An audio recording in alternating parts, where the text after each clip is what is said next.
Good day, this is Christine Joy M. Caiña from BSIT-2A, and now I'm presenting to you my video presentation about abstraction in computer science and software engineering. What is abstraction? According to thesasway.com, abstraction displays only the relevant attributes of an object and hides any unnecessary details. What is abstraction in computer science? First, what is computer science? Computer science is a complicated discipline that requires knowledge of software, hardware, and how the two interact. To fully encapsulate these processes, computer programmers use abstraction to simplify their work. What is abstraction in computer science?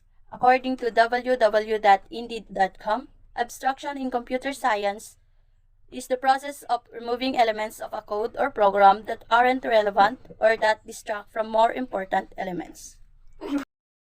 Two types of abstraction: data abstraction and control abstraction. Data abstraction is an element of computer languages that allows programmers to understand the code and communicate with the hardware. Control abstraction. Control abstraction is when a computer programmer creates a new control construct, which is a statement in a computer program that defines in what order the computer executes functions. What are the levels of abstraction in computer science? Computer programmers can separate the levels into three general groups: software domain, digital domain, and analog domain. Software domain, also known as the view level, the software domain refers to the programs that perform standard functions that are familiar to users. Some examples of elements within the software domain are applications, programming languages, libraries, operating systems. Digital domain, also called the logical level, the digital domain separates different ways of thinking about the same piece of hardware.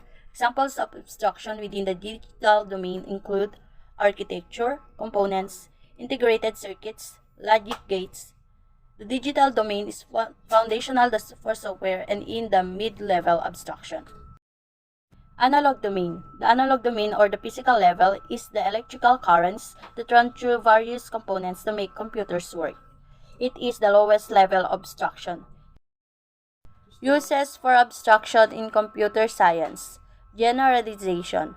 When thinking about computer science in terms of abstraction, you can consider creating a computer program. User perception. Abstraction can also refer to the way a user thinks about a machine or program. Why is abstraction important in computer science? Abstraction is important because it helps computer programmers conceptualize the programs they are constructing. They can work faster and reference different aspects of a program or code more efficiently by using abstraction. What is an example of abstraction? An example of abstraction in computer science is application programming interface, or API. An API is essentially a bridge between two applications that allows them to communicate and work together.